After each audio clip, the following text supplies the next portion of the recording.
नमस्ते दोस्तों, न्याय वेदिका में आप सभी का स्वागत है। हम यहाँ पे मॉडर्न इंडियन हिस्ट्री की सीरीज़ को कंप्लीट कर रहे थे, जिसमें हमने पिछले क्लास में इंडियन नेशनल मूवमेंट के पार्ट 1 को कवर कर लिया था। आज हम इंडियन नेशनल मूवमेंट का पार्ट 2 देखेंगे। कल हमने इंडियन नेशनल मूवमेंट में मॉडरेट्स वर्सेस एक्सट्रीमिस्ट को जाना था। उसके बाद हमने देखा था कुछ रिवॉल्यूशनरी ऑर्गेनाइजेशंस एंड ग्रुप्स के बारे में, जिसमें हमने देखा था अनुशीलन समिति, उसके बाद जुगांतर पार्टी, उसके बाद अभिनव भारत सोसाइटी, उसके बाद गदर पार्टी और उसके बाद HRA और HSRA के बारे में समझा था। उसके बाद हमने कुछ मेजर रिवॉल्यूशनरी एक्शंस देखे थे, जिसमें अर्ली फेज में हमने देखा था Muzaffarpur bomb case, Alipur bomb case, Nashik conspiracy case और गदर म्यूटनी, इसे हमने देखा था। उसके बाद हमने देखा था HRA और HSRA फेज, जिसमें हमने काकोरी ट्रेन रॉबरी देखी थी, सॉन्डर्स मर्डर देखा था, central legislative assembly bomb case देखा था और लाहौर कॉन्स्पिरेसी केस देखा था। इसे हम आगे भी पढ़ेंगे, गांधीयन एरा में भी। उसके बाद रिवॉल्यूशनरी एक्टिविटीज़ आउटसाइड इंडिया, इसमें हमने देखा लंदन में इंडिया हाउस बनाया गया था, गदर पार्टी USA कनाडा में, बर्लिन कमेटी बनाई गई थी। उसके बाद हमने देखा था provisional government of free India और कुछ अदर माइनर एक्टिविटीज़ भी देखा था, जो कि जापान में और फ्रांस और स्विट्जरलैंड में हुई थी। आज हम कवर करेंगे पार्टीशन ऑफ बंगाल और home rule league movement. Partition of Bengal को देखने से पहले हम कुछ चीज़ों को समझ लेते हैं। Let me take a new slide. अगर हम पार्टीशन ऑफ बंगाल को देखें, पार्टीशन ऑफ बंगाल, तो इसमें क्या हुआ था कि इसका अनाउंसमेंट किया गया था, इसका अनाउंसमेंट किया गया था लॉर्ड कर्जन के द्वारा। लॉर्ड कर्जन 20 जुलाई 1905 को, और ये इफेक्टिव हुआ 16 अक्टूबर 1905 को। अगर हम इसे मैप से समझना चाहें तो मान लीजिए ये हमारा भारत था उस टाइम पे, यहाँ पे, तो ये जो हमारा ईस्टर्न बंगाल, ये जो हमारा ईस्टर्न बंगाल का जो रीजन था और आसाम का जो रीजन था, जिसे हम ईस्टर्न बंगाल के नाम से जानते थे, इसमें मुस्लिम मेजॉरिटी, जिसकी कैपिटल जो है वो ढाका हुई करती थी। उस समय इसको ढाका बोलते हैं, जबकि आज इसे ढाका बोलते हैं। तो ये मुस्लिम मेजॉरिटी रीजन था। और एक रीजन की बात करें तो ये हमारा था, ये जो इधर वाला रीजन था जिसे हम वेस्टर्न बंगाल के नाम से जानते थे, इसमें हमारा होता था बिहार, उड़ीसा और छोटा नागपुर भी इसमें इंक्लूडेड था, छोटा नागपुर। तो ये तीनों रीजन जो थे वो हमारे वेस्टर्न बंगाल में आते थे और यहाँ पे हिंदू मेजॉरिटी होती थी। तो इस दो पार्ट में जो है बंगाल का विभाजन कर दिया गया था। अगर हम इसके ऑफिशियल रीज़न की बात करें, ये डिवीज़न क्यों किया गया था, तो इसका ऑफिशियल रीज़न जो कि दिया गया था ब्रिटिशर्स के द्वारा, वो था पहला कि ये किया गया है फॉर एडमिनिस्ट्रेटिव कन्वीनियंस, कि बंगाल बहुत ज़्यादा जो है बिग है, पॉपुलेटेड एरिया है, जिसके लिए अगर हमें एफिशिएंटली गवर्न करना है इस एरिया को, तो हमें दो पार्ट में से डिवाइड करना पड़ेगा। और दूसरा रीजन जो इन्होंने बताया था कि better development of backward eastern areas, कि ईस्टर्न एरिया में जो आसाम वाले जो इलाके हैं, हिली एरियाज़ हैं, वो बहुत ही बैकवर्ड हैं, तो उसके डेवलपमेंट करने के लिए उस पार्ट को अलग करना जरूरी है। पर अगर हम रियल रीज़न देखें, जो कि भारतीयों के द्वारा बताया गया था कि ये रीज़न नहीं है मेन, इनका जो है रीज़न कुछ और ही है, तो वो रीज़न था, रियल रीज़न था उनका डिवाइड एंड रूल पॉलिसी। देखिए, जैसे इस रीजन में हमें देखने को मिल रहा है कि ये जो था रीजन, जो ईस्टर्न इलाका था, ये मुस्लिम मेजॉरिटी था और ये जो वेस्टर्न रीजन था वो हिंदू मेजॉरिटी था। तो वो एक तरह से हिंदू मुस्लिम एकता को जो है वो डिवाइड करना चाहते थे, डिवाइड एंड रूल की पॉलिसी अपनाना चाहते थे। तो हिंदू मुस्लिम में जो है ये भेदभाव उत्पन्न करना चाहते थे, हिंदू मुस्लिम डिवीजन जो है क्रिएट करना चाहते थे। और दूसरा रीजन था weekend politically conscious Bengali middle class, जिन्हें हम भद्र लोग के नाम से जानते थे, भद्र लोग। क्योंकि इस जो बंगाल का रीजन हुआ करता था उससे माना जाता था hurt of anti British activities, कि जितने भी जो आंदोलन होते थे, रिवोल्ट होते थे, उस टाइम पे इसका जो है मेन रीजन बंगाल हुआ करता था। बंगाल में कई सारे पढ़े लिखे लोग थे जो बैरिस्टर बनते थे और वो लोग जो है समाज की कुरीतियों से भी लड़ते थे, जनता को अवेयर करते थे। यहाँ पे मैगजीन वगैरह काफ़ी ज़्यादा पब्लिश होती थी, जैसे हमने देखा था 21 बंगाल गजट। तो इन सब चीज़ों ने यहाँ पे जो है क्रांति को एक जन्म दे दिया था।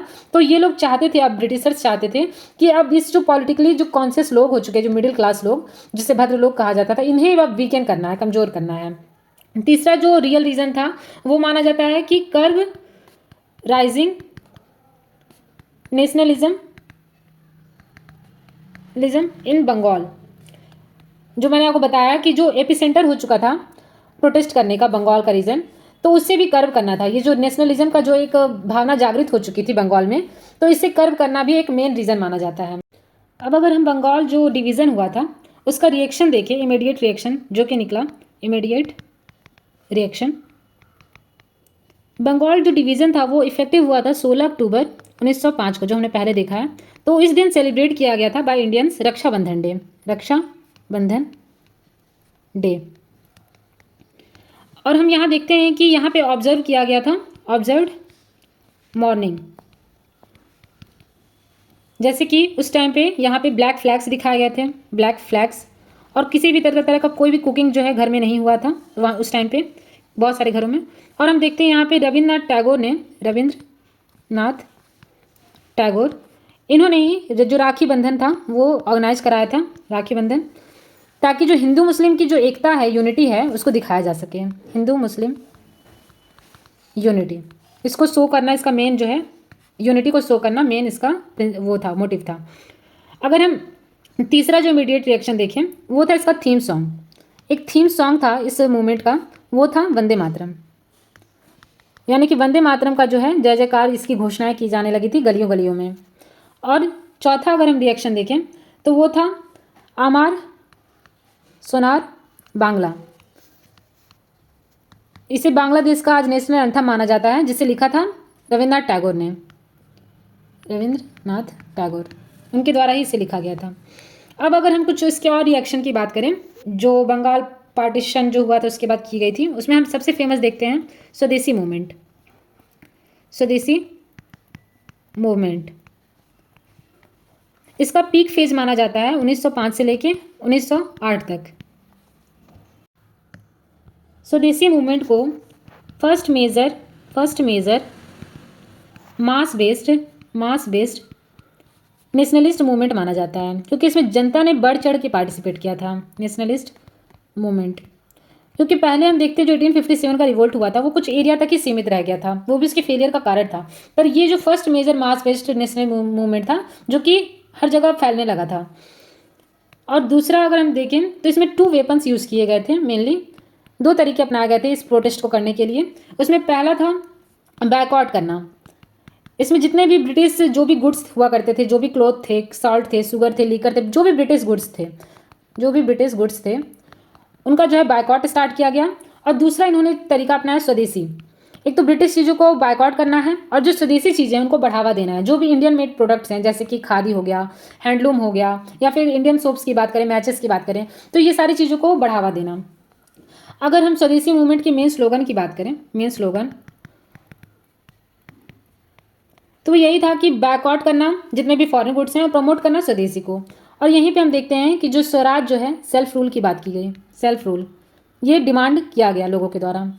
देखिए हमने पहले भी देखा था कि यहाँ पे स्वराज और सेल्फ रूल का जो कॉन्सेप्ट है, 1904 में दादा भाई नौरोजी ने आईएनसी सेशन 1906 में इसे सबसे पहले कहा था। जो स्वराज का डिमांड है सबसे पहले दादा भाई नौरोजी ने किया था। और हम देखते हैं कि इसके अंतर्गत जो है वो बोन फायर्स जलाए गए थे, बोन फायर्स, होलिका जलाई गई थी विदेशी कपड़ों की, जो कि एक था सिंबॉलिक रिजेक्शन माना जाता है, जिससे सिंबॉलिक रिजेक्शन था against British rule, symbolic rejection of British rule. तो ये सब हम स्वदेशी मूवमेंट में देखते हैं। इसके अगर की लीडर्स की बात करें, की लीडर्स, तो इसमें 2 लीडर्स थे। एक थे मॉडरेट्स, जो हमने पिछले क्लासेस में देखा था मॉडरेट्स, और दूसरे थे एक्सट्रीमिस्ट्स।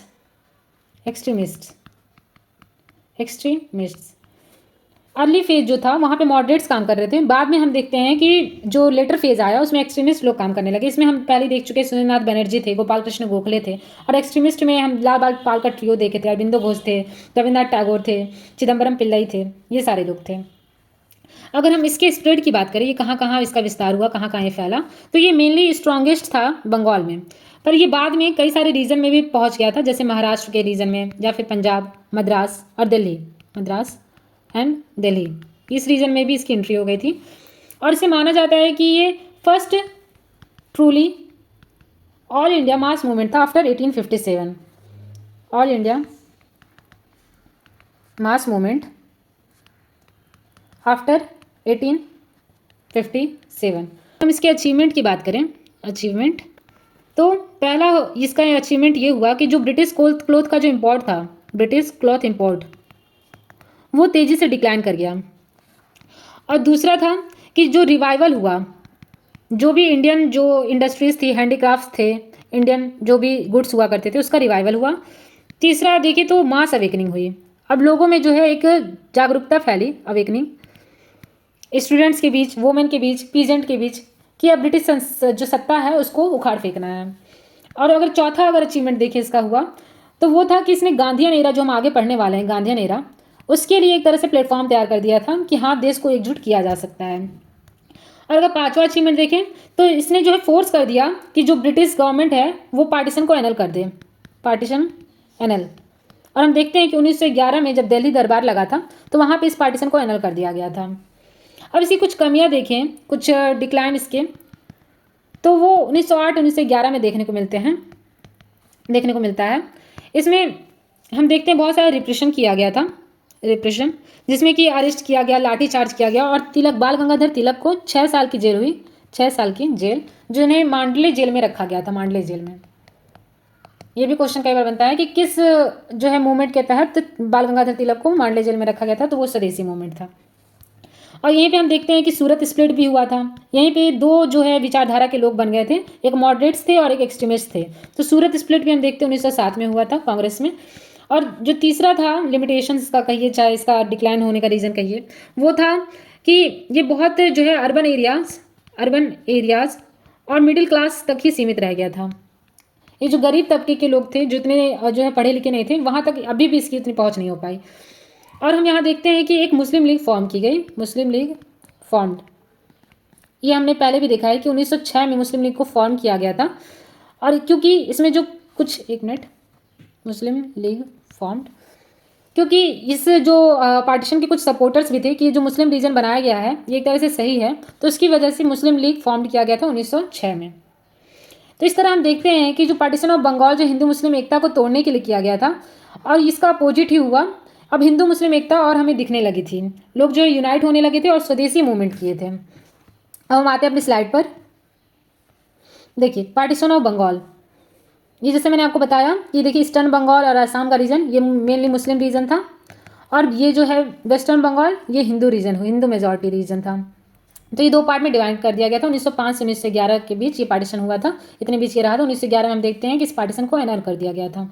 इसके अनाउंसमेंट की बात करें, देखिए वायसराय लॉर्ड कर्जन, ये नाम इंपॉर्टेंट है, किसने किया था पार्टीशन, तो लॉर्ड कर्जन के द्वारा 20 जुलाई 1905 में इसका अनाउंसमेंट किया गया था, और ये इफेक्ट में आया था 16 अक्टूबर 1905 में।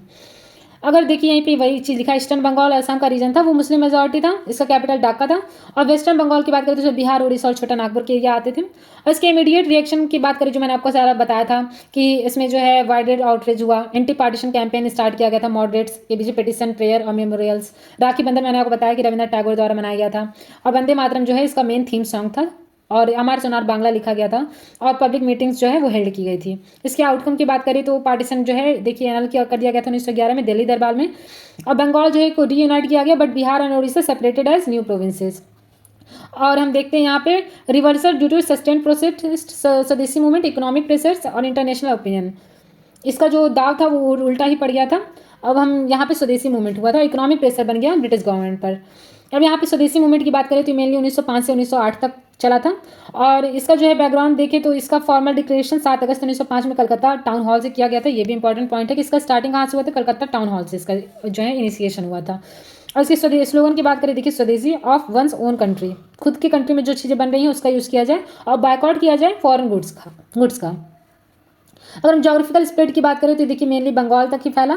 बाद में इसे महाराष्ट्र में तिलक ने गणेश उत्सव और शिवाजी फेस्टिवल ऑर्गेनाइज करके इसे फेमस किया था। पंजाब में भी हम देखते हैं लाला लाजपत राय और अजीत सिंह द्वारा इसे फेमस किया गया था। मद्रास में हम देखते हैं चिदम्बरम पिल्लई और सुब्रमण्यम भारती, इनके द्वारा इसे फेमस किया गया था। दिल्ली और अदर जो एरियाज में भी इसे पॉपुलर किया गया था। अब रीजन्स फॉर डिक्लाइन ये हमने देख लिया था कि lathi charge, arrest, deportation, Tilak 6 year jails, Alipore bomb case, ये सारा इसका डिक्लाइन के कारण बने। इंटरनल डिविजन्स की बात करें, मॉडरेट्स और एक्सट्रीमिस्ट जो सूरत स्प्लिट हुआ था ये हमने देखा। और हम यहाँ देखते हैं मुस्लिम एलियनेशन, मुस्लिम लीग 1906 में बनाया गया।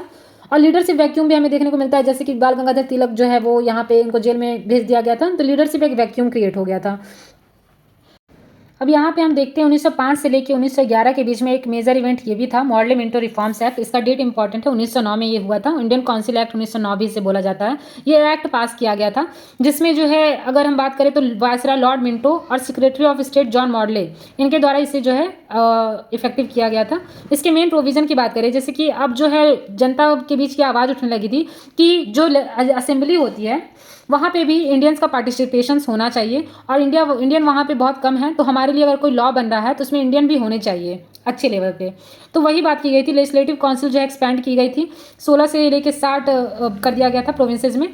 और इसमें जो है इनडायरेक्ट इलेक्शन जो है वो कंडक्ट कराने की बात की गई थी। और यहाँ पे पहली बात जो देखिए, ये लोग हमेशा से चाहते थे कि मुस्लिम्स और हिंदू में जो है डिवाइड किया जाए, डिवाइड एंड रूल पॉलिसी। इसलिए देखिए यहाँ पे सेपरेट इलेक्टोरेट्स बना दिया गया था फॉर मुस्लिम्स फर्स्ट टाइम। और यहीं पे हम देखते हैं कि यहाँ पे ये नाम इंपॉर्टेंट, आप ध्यान में रखिएगा कि first Indian in viceroy's executive council कौन थे, तो सत्येंद्रनाथ प्रसाद सिन्हा थे। ये इंपॉर्टेंट है कि first Indian viceroy executive council Satyendra Prasad Sinha. अब यहाँ पे हम दिल्ली दरबार की बात करें, जिसके द्वारा एनरोलमेंट कर दिया गया था, जो बंगाल पार्टीशन हुआ था। इसके मेन इवेंट की बात करें तो यहाँ पे किंग जॉर्ज फर्स्ट जो है वो भारत आए थे क्वीन मैरी के साथ। और यहाँ पे 12 दिसंबर 1911 को घोषणा की गई थी कि जो भारत का कैपिटल है वो कलकत्ता से ना होकर के अब शिफ्ट किया जाएगा दिल्ली, क्योंकि अब यहाँ पे बहुत ज़्यादा बड़े लेवल पे जो है आक्रोश उत्पन्न हो गया था, लोग विद्रोह कर रहे थे। तो अब ये सेफ माना गया कि ब्रिटिश गवर्नमेंट जो है अपना कैपिटल जो है दिल्ली शिफ्ट कर दे।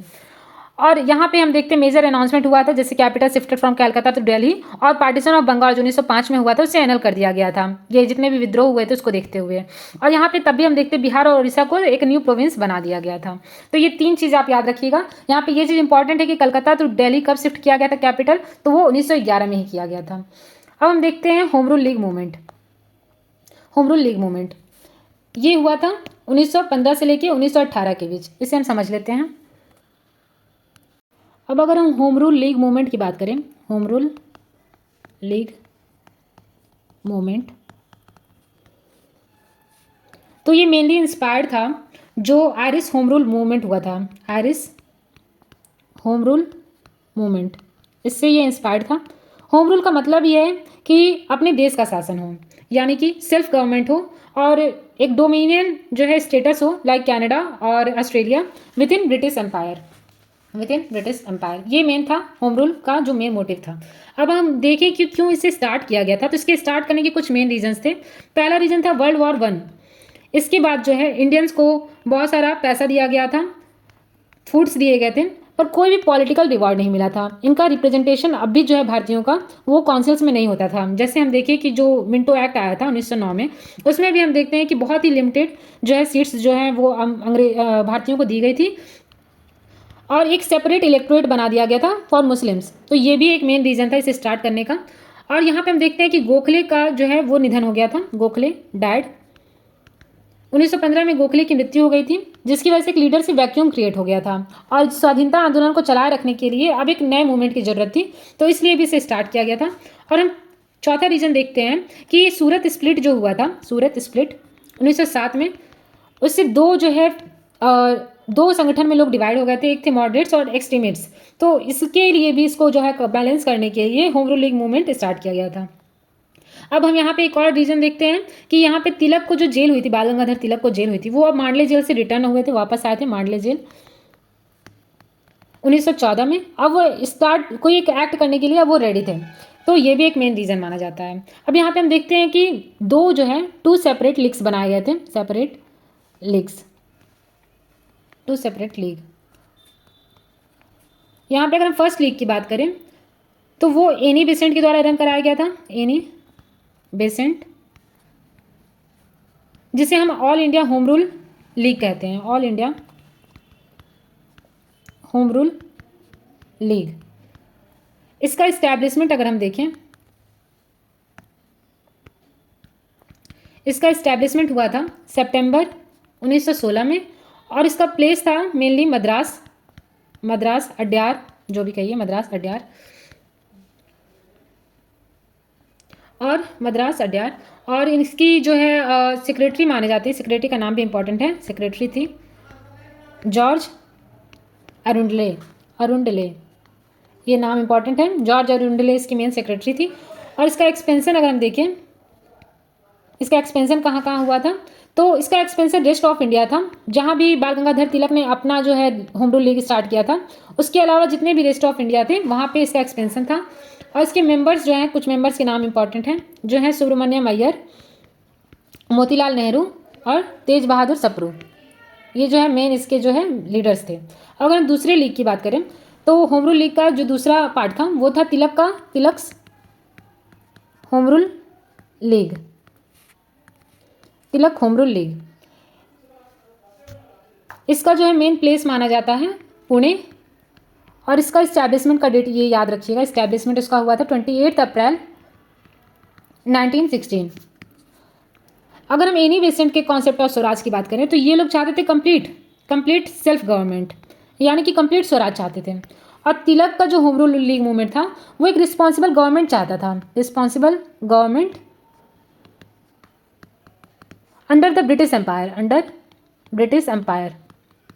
ये ब्रिटिश एम्पायर के अंतर्गत ही एक रिस्पॉन्सिबल गवर्नमेंट चाहता था, उसी में सुधार करना चाहता था। और एनी बेसेंट का जो होम रूल लीग मूवमेंट था वो सेल्फ गवर्नमेंट चाहता था। इसके अगर हम फर्स्ट सेक्रेटरी की बात करें, फर्स्ट सेक्रेटरी तो वो थे NC केलकर।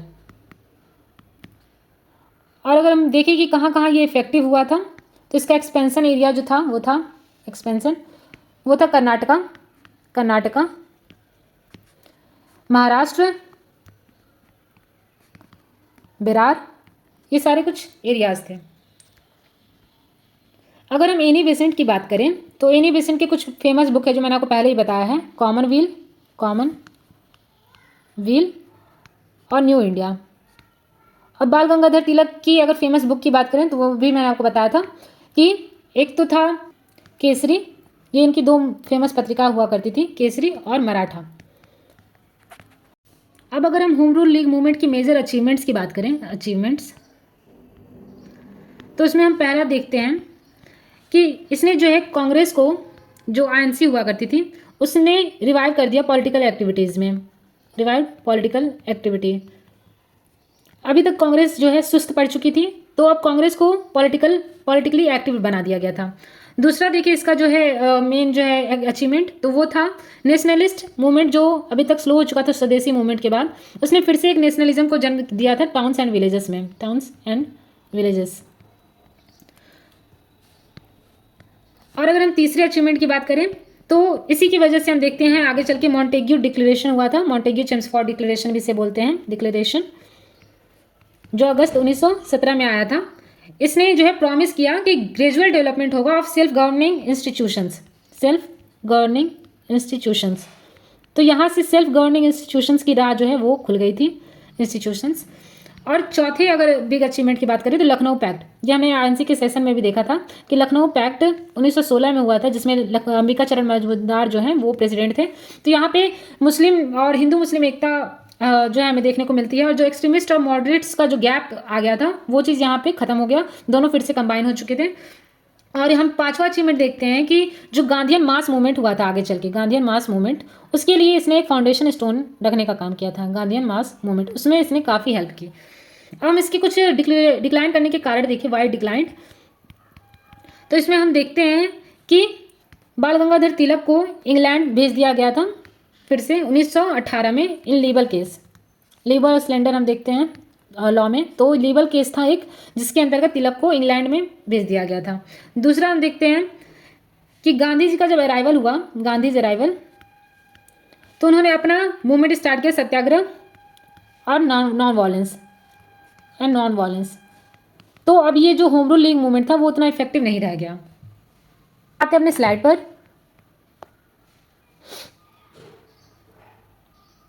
यहाँ पे देखिए लीडर्स एंड फॉर्मेशन की बात करें तो तिलक ने इस्टेब्लिश किया था इंडियन होम रूल लीग अप्रैल 1916 में। और बेसेंट की बात करें तो इन्होंने all India home rule league start किया था सितंबर 1916 में रेस्ट ऑफ इंडिया। इनका मेन एरिया था महाराष्ट्र एंड जो सेंट्रल प्रोविंसेस थे। इनके मेन डिमांड की बात करें देखिए वही था self government within British empire. पर जो एनी बेसेंट का जो था all India home rule league वो मेनली सेल्फ रूल पे बेस्ड था। इसकी मेथड्स की बात करें तो lectures, pamphlet, newspaper, branches, propaganda, mass education. की अचीवमेंट देखिए मैंने जो बताया था कि इसने नेशनलिज्म ड्यूरिंग वर्ल्ड वॉर 1 इसने स्टार्ट किया था। और मॉन्टेग्यू डिक्लेरेशन 1917 इसी के कारण हुआ था। और लखनऊ पैक्ट भी हमें देखने को मिलता है। अब डिक्लाइन का जो मैंने आपको रीजन बताया था कि तिलक को इंग्लैंड सेंड कर दिया गया था और over sided by Gandhian movement, ये इंपॉर्टेंट हो जाता है। यहाँ पे मैंने तिलक होम रूल लीग को चार्ट के माध्यम से समझा दिया है। यहाँ इंडियन एनी बेसेंट की बात करें तो एक आयरिश वुमेन थी और इन्होंने डेली न्यूज़पेपर जो मैंने आपको बताया कॉमनवेल्थ और न्यू इंडिया इन्होंने पब्लिश किया था। बाल गंगाधर तिलक की बात करें तो देखिए लोकमान इनका टाइटल था। इनकी मैगजीन जो मैंने आपको बताया था मराठा इंग्लिश में लिखी गई थी और केसरी जो है हिंदी में लिखी गई थी। और इन्होंने अब एक बुक भी लिखी है जो मैंने आपको पिछले सेशन में पढ़ा था, गीता रहस्य नाम की। अब अगर हम इंडियन नेशनल मूवमेंट से रिलेटेड कुछ PYQs की बात करें जो कि यूपी PCS और यूपी PCSJ में पूछे गए हैं तो वो हैं कि who amongst the following brought our voice of India. किसने वॉइस ऑफ इंडिया का पब्लिकेशन किया था? तो ये हमने पिछले सेशन में देखा था। इसका पब्लिकेशन दादा भाई नौरोजी के द्वारा किया गया था। दूसरा क्वेश्चन है कि who among the following was the first Indian to clear the Indian civil services examination. ये भी हमने देखा था यहाँ पर कि साइमल्टेनियसली ICS एग्जाम्स। तो ICS एग्जाम फर्स्ट क्लियर किया था सत्येंद्रनाथ टैगोर ने। तो इसका आंसर हो जाएगा सत्येंद्रनाथ टैगोर। उसके बाद हम देखिए VD Savarkar form the secret organisation Abhinav Bharat. Abhinav Bharat कब स्टैब्लिश किया गया था? तो ये भी हमने देखा था। यहाँ देख लीजिए 1904 में ऐसे किया था। यहाँ पे देखिए अभिनव भारत सोसाइटी कब स्टैब्लिश की गई थी? 1904 में महाराष्ट्र में। उसके बाद नेक्स्ट क्वेश्चन की तरफ आते हैं। इसमें पूछा गया है who makes the following urge the British government to accept the responsibility of compulsory primary education. तो ये भी हमने देखा था। देखिए प्राइमरी एजुकेशन की बात की थी गोपाल कृष्ण गोखले ने। तो इसका आंसर हो जाएगा गोपाल कृष्ण गोखले। उसके नेक्स्ट क्वेश्चन पे आते हैं। Who first talked about the economic drain of India during the British rule. तो economic drain of wealth theory मैंने आपको बताया था कि किसने दी थी? दादा भाई नौरोजी ने। इसे भी देख लेते हैं। यहाँ पे देखिए दादा भाई नौरोजी ने ड्रेन ऑफ वेल्थ थ्योरी दी है। यहाँ पे भी लिखा है ड्रेन ऑफ वेल्थ थ्योरी दादा भाई नौरोजी ने दी थी। नेक्स्ट क्वेश्चन की तरफ आते हैं। क्वेश्चन देखिए यूपी APO के हैं और यूपी PCSJ के हैं। प्रीवियस ईयर के क्वेश्चन हैं। In which of the following jails Rajendra Lahiri was hanged. तो ये भी मैंने आपको बताया था कि क्वेश्चन पिछले कई बार पूछा गया है कि कहाँ पे इस राजेंद्र लाहिरी को फांसी की सजा दी गई थी? तो वो गोंडा में, गोंडा डिस्ट्रिक्ट में। अब यहाँ पे पूछा गया है कि कंसीडर द फॉलोइंग इवेंट्स और फिर लिखा है arrange these events in correct chronological sequence. UP का जो एग्जाम्स होते हैं यूपी PCS लेवल के चाहे और भी एग्जाम्स उसमें क्रोनोलॉजिकल ऑर्डर काफ़ी पूछा जाता है। तो इसमें यही पूछा गया है कि क्रोनोलॉजिकल ऑर्डर में इसे जो है इसे व्यवस्थित कीजिए। तो पहला हम देखते हैं काकोरी कॉन्स्पिरेसी केस हुआ था। यहाँ पे देख लीजिए। यहाँ पे देखिए पहले हुआ था कॉकोरी कॉन्स्पिरेसी केस। यहाँ पे लिखा हुआ है कॉकोरी ट्रेन रॉबरी। उसके बाद हुआ था सॉन्डर्स मर्डर। उसके बाद हुआ था central legislative assembly bomb case. तो यहाँ पे ये जो क्रम है ये पहले से ही सही दिया गया है। कॉकोरी कॉन्स्पिरेसी केस, उसके बाद murder of police officer Saunders और यहाँ पे है throwing of bomb in central legislative assembly. तो इसका ऑप्शन ए सही हो जाएगा। उसका नेक्स्ट क्वेश्चन पे आते हैं। Who among the following give Inquilab Zindabad slogan. ये मैंने आपको पहले ही बताया है कि इंकलाब जिंदाबाद का जो स्लोगन है वो दिया था मौलाना हजरत मोहानी ने। मौलाना हजरत मोहानी।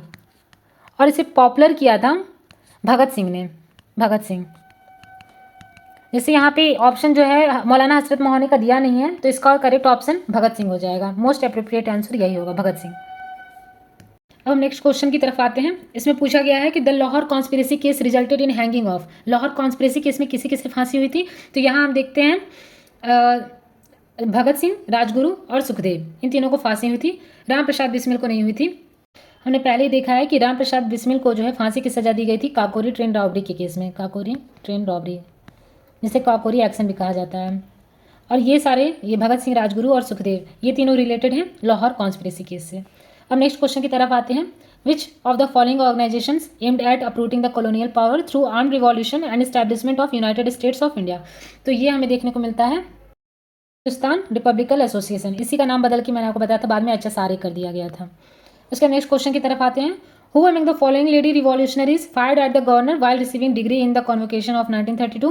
ये क्वेश्चन भी इंपॉर्टेंट है, ये आप याद रखिएगा। इसका आंसर होगा बीना दास। बीना दास ने जब उन्होंने डिग्री को प्राप्त किया था जिस at the time of convocation, तो उन्होंने शूट किया था गवर्नर को उस टाइम के। अब है who among the following were prominent women revolutionaries during India's freedom movement? तो इसमें ये चारों ही ऑप्शन सही है। शांति घोष भी हैं, सुनीति चौधरी भी हैं, बीना दास भी हैं और कल्पना दत्त भी हैं। तो इसका डी ऑप्शन सही हो जाएगा। इसका नेक्स्ट क्वेश्चन की तरफ आते हैं। इसमें पूछा गया है कि who among the following founded Indian home rule society in England? देखिए इंग्लैंड में पूछा गया है home rule society in England किसने स्थापना की थी? तो इसका आंसर हो जाएगा श्यामजी कृष्ण वर्मा। श्यामजी कृष्ण वर्मा, इसका हमने पहले ही नोट्स में देख लिया था। एक मिनट, यहाँ पर देखिए मैंने आपको बताया था कि इंडिया हाउस जो लंदन था उसको फाउंडेशन स्टोन रखा था श्यामजी कृष्ण वर्मा ने। यही क्वेश्चन पूछा गया है कि Indian home rule society England में किसने स्टैब्लिश की थी? तो वो श्यामजी कृष्ण वर्मा। ये आंसर सही हो जाएगा। उसके अंदर हम नेक्स्ट क्वेश्चन पे आते हैं। इसमें पूछा who among the following formed Indian independence committee in Berlin? तो यहाँ पे भी देख लीजिए बर्लिन में किसने स्टैब्लिश किया था? तो ये था वीरेंद्र नाथ चट्टोपाध्याय, भूपेंद्र नाथ दत्ता और लाला हरदयाल। तो यहाँ ऑप्शन में बस लाला हरदयाल का नाम दिया गया है, तो इसका आंसर सही हो जाएगा लाला हरदयाल। उसके बाद है देखिए गदर न्यूज़पेपर वाज पब्लिश्ड फ्रॉम? तो ये भी मैंने आपको बताया था कि जो गदर न्यूज़पेपर था, यहाँ पे देखिए गदर न्यूज़पेपर ये पब्लिश किया गया था यूएसए, अमेरिका, कनाडा, यूएसए से। तो यहाँ पे इसका आंसर हो जाएगा अमेरिका। नेक्स्ट क्वेश्चन पे आते हैं। The real aim of the Lord Curzon on to partition of Bengal? तो ये देखिए यहाँ पे पहला ऑप्शन है to create a Muslim majority province, तो ये भी नहीं था। To help the economic development of East Bengal, ये भी मेन रीजन नहीं था। To weaken the forces of nationalism in Bengal, देखिए ये मेन रीजन था, रियल एम यही था। तो इसका सी आंसर सही हो जाएगा। उसके बाद लिखा है Vande Mataram became the theme song of India's struggle for independence during? तो ये हमने देखा है जो स्वदेशी मूवमेंट चला था उसका थीम सॉन्ग बन गया था वंदे मातरम, ये हमने देखा है। उसके हम नेक्स्ट क्वेश्चन पे आते हैं। इसमें पूछा गया है consider the following events connected with the Indian national movement? तो यहाँ पे इसे क्रम में व्यवस्थित करना है, कौन सा पहले हुआ कौन सा उसके बाद हुआ। तो start of home rule movement ये हम देख चुके हैं 1916 में हुआ था। और उसके बाद हम देखते हैं चंपारण सत्याग्रह, ये हम आगे किस सेशन में कंप्लीट करेंगे, ये हुआ था 1917 में। और जलियांवाला बाग मैसाकर ये भी हम आगे किस स्लाइड में देखेंगे, ये हुआ था 1919 में, 13 अप्रैल 1919। और Amritsar session of Indian national की बात करें तो ये हुआ था 1919 में। तो इसका जो क्रम है वो यही क्रम है, ये व्यवस्थित क्रम में ही है, तो इसका आंसर हो जाएगा ए। अब नेक्स्ट क्वेश्चन पे आते हैं। इसमें पूछा गया है who accused Indian National Congress of practising politics of prayer, petition and protest? तो जो इंडियन नेशनल कांग्रेस था उस पर एक्यूजेशन लगाया गया था कि एक ऐसी कमेटी है जो कि 3 पीस पे वर्क करती है। ये एक्यूजेशन लगाया था जो भी एक्सट्रीमिस्ट नेता होते थे, उन्होंने कहा कि आईएनसी एक मॉडरेट्स लीडर का एक समूह है और कुछ नहीं है। तो ये जो है एक्यूजेशन लगाया था एक एक्सट्रीमिस्ट लीडर के द्वारा जो थे बाल गंगाधर तिलक। उसके बाद है next question who among the following was not an outstanding leader of extreme nationalism? तो एक्सट्रीम नेशनलिज्म में हम देखते हैं लाल बाल पाल का ट्रियो था, जो मैंने आपको पहले समझाया था, लाल बाल पाल। तो इसमें गोपाल कृष्ण गोखले जो हैं ये मॉडरेट्स थे, बाकी सारे लाल बाल पाल जो थे वो एक्सट्रीमिस्ट नेशनलिज्म से रिलेटेड माने जाते हैं। इसका नेक्स्ट क्वेश्चन है कि who among the following is known as the father of Indian unrest? ये भी मैंने आपको बताया था, फादर ऑफ इंडियन अनरेस्ट माना जाता है लोकमान्य बाल गंगाधर तिलक को। उसके बाद है Abhinav Bharat secret society of revolutionaries was organised by? Abhinav Bharat society ये भी मैंने आपको बताया है। हाँ यहाँ पे देखिए अभिनव भारत सोसाइटी ये किसके द्वारा स्टैब्लिश की गई थी? वीडी सावरकर के द्वारा, विनायक दामोदर सावरकर। तो इसका आंसर सही हो जाएगा वीडी सावरकर। अब नेक्स्ट क्वेश्चन पे आते हैं। इसमें पूछा गया हु हैड फाउंडेड द अनुशीलन समिति? तो हम यहाँ देख चुके हैं, यहाँ देखिए अनुशीलन समिति किसने फॉर्म की थी? तो सतीश चंद्र बसु और प्रमथनाथ मित्र, इन्हें ही पी मित्र कहा जाता है। तो यहाँ पे पी मित्र का नाम देखिए दिया हुआ है, तो इसका ऑप्शन ए सही हो जाएगा। दूसरा है कि Aurobindo Ghosh was brilliantly defended in Alipur conspiracy case by? तो यहाँ पे भी हमने पहले पिछले सेशन में देखा चितरंजन दास। अब नेक्स्ट क्वेश्चन की तरफ आते हैं। इसमें पूछा गया है कि the Hindustan Republican Association was founded at? तो ये भी हम देख चुके हैं, इसे कानपुर में ही फाउंड किया गया था। उसके बाद है who among the following was not the member of the Hindustan Republican association?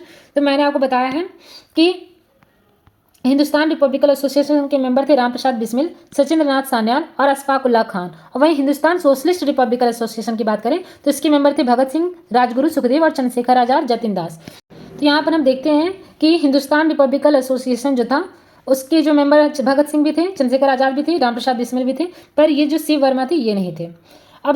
अब नेक्स्ट क्वेश्चन है among the following revolutionaries not associated with Kakori conspiracy? तो काकोरी कॉन्स्पिरेसी से भगत सिंह एसोसिएट नहीं थे, जबकि हम देखते हैं रामप्रसाद बिस्मिल भी एसोसिएट थे, रोशन सिंह भी और अशफाक उल्लाह खान भी, जबकि भगत सिंह तो लाहौर कॉन्स्पिरेसी केस से एसोसिएटेड है। अब है हिंदुस्तान सोशलिस्ट रिपब्लिकन एसोसिएशन, ये किसके द्वारा फॉर्म की गई थी? तो हम देख चुके हैं कि ये चंद्रशेखर आज़ाद के द्वारा फॉर्म की गई थी। अब देखिए who gave the Inquilab Zindabad slogan, ये डायरेक्ट क्वेश्चन देखिए यूपी एपीओ में भी पूछा गया है और ये क्वेश्चन पिछले कई सारे यूपी पीसीएस के एग्जाम्स में भी पूछे गए हैं। तो इंकलाब जिंदाबाद का स्लोगन किसने दिया था? भगत सिंह ने। वैसे मौलाना हसरत मोहानी ने दिया था, पर इसे जो है फेमस किया था इंकलाब जिंदाबाद, तो यहाँ पे most appropriate answer Bhagat Singh हो जाएगा। फिर Lahore conspiracy case resulted in the hanging of, तो ये हम देख चुके हैं, इसमें जो है भगत सिंह को, राजगुरु और सुखदेव, ये तीन को फांसी की सजा दी गई थी। तो इसका आंसर सही हो जाएगा डी, 3, 4, 5। उसके बाद है given below is a list of some cases, select their correct chronological order by using the codes given at the end. तो इसमें हम देखते हैं कि सबसे पहले जो हुआ था लाहौर केस, उसके बाद हम देखते हैं कानपुर केस हुआ था, उसके बाद काकोरी केस हुआ था, उसके बाद मेरठ केस हुआ था। तो इसका आंसर हो जाएगा सी, 1, 4, 2, 3। सबसे पहले हुआ था लाहौर केस, उसके बाद हुआ था कानपुर केस, उसके बाद हुआ था काकोरी केस और उसके बाद हुआ था मेरठ केस। अब नेक्स्ट ट्रायल पे आते हैं। इसमें पूछा गया है कि विच of the following pairs is not correctly match. Delhi conspiracy case से रिलेटेड है आमिर चंद, और काकोरी कॉन्स्पिरेसी केस से रिलेटेड है अशफाकुल्ला खान, ये मैंने आपको बताया था। लाहौर कॉन्स्पिरेसी केस से जतिन दास रिलेटेड है, ये तीनों सही है। नासिक कॉन्स्पिरेसी केस, इससे रास बिहारी बोस रिलेटेड नहीं है, तो ये करेक्टली मैच नहीं है। अब नेक्स्ट क्वेश्चन पे आते हैं। इसमें पूछा गया है कि इसमें भी करेक्ट मैच कर, अगर हम अभिनव भारत की बात करें तो इसे जो है जीडी सावरकर के द्वारा स्टैब्लिश किया गया था। मित्र मेला की बात करें तो वीडी सावरकर के द्वारा स्टैब्लिश किया गया था। इंडियन रिपब्लिकन आर्मी की बात करें तो इसे एस सेन के द्वारा स्टैब्लिश किया गया था। और हिंदुस्तान रिपब्लिकन एसोसिएशन की बात करें तो इसे एस एन सान्याल के द्वारा स्टैब्लिश किया गया था। तो इसका आंसर डी सही हो जाएगा। उसके बाद who among the following was not associated with Ghadar Party, ये भी हम देख चुके हैं कि गदर पार्टी से कौन कौन एसोसिएट थे। तो लाला हरदयाल भी एसोसिएट थे, पीटी रामचंद्रा भी एसोसिएटेड थे, बरकतुल्ला भी एसोसिएटेड थे, पर खुदीराम बोस ये एसोसिएटेड नहीं थे। कि हम देख चुके हैं खुदीराम बोस जो मुजफ्फरपुर बॉम्ब केस था उससे एसोसिएटेड थे। नेक्स्ट क्वेश्चन पे आते हैं। मदर ऑफ इंडियन रिवॉल्यूशन किसे माना जाता है? तो इसका करेक्ट ऑप्शन हो जाएगा भीखाजी रुस्तम कामा। इन्होंने ही पेरिस में जो है ट्राई कलर पहली बार तिरंगा झंडा फहराने वाला कौन था? तो वो भारतीय महिला थी, भीखाजी रुस्तम कामा। अब है in which year partition of Bengal made by lord Curzon was cancelled, तो इसे कब कैंसिल कर दिया गया था? ये हमने देखा था जब दिल्ली दरबार लगा था 1911 में इसे कैंसिल कर दिया गया था। Who launch the first home rule league movement, first home rule league movement की बात करें तो इसे लॉन्च किया था एनी बेसेंट ने। उसके बाद है 2 Home rule League were started in 1915 to 16 under the leadership of, तो ये हमने देख लिया है कि तिलक के द्वारा home rule league movement start किया था और एक एनी बेसेंट के द्वारा home rule league movement start किया गया था। तो इस तरह आज हमने कवर कर लिया है इंडियन नेशनल मूवमेंट को। नेक्स्ट क्लास में हम गांधीयन एरा के बारे में जान जाएंगे। अगर आपको ये लेक्चर पसंद आया हो, आपको चीज़ें समझ में आ रही हूँ, तो हमारे सेशन को ज़्यादा से ज़्यादा लाइक कीजिए, शेयर कीजिए, सब्सक्राइब कीजिए। और आपका जो भी ओपिनियन या सजेशन है आप उसे कमेंट बॉक्स में लिख सकते हैं। अगर आपको हमारे जो इस PDF से रिलेटेड, चाहे आगे जितनी भी वैकेंसीज आती हैं, अपॉर्चुनिटीज़ आती हैं, उससे रिलेटेड किसी भी प्रकार की कोई जानकारी चाहिए होगी, कोई अपडेट चाहिए होगा, तो उसके लिए टेलीग्राम का लिंक है हमारे डिस्क्रिप्शन बॉक्स में, आप उसे ज्वाइन कर लीजिएगा। थैंक यू सो मच, मिलते हैं अगले सेशन में।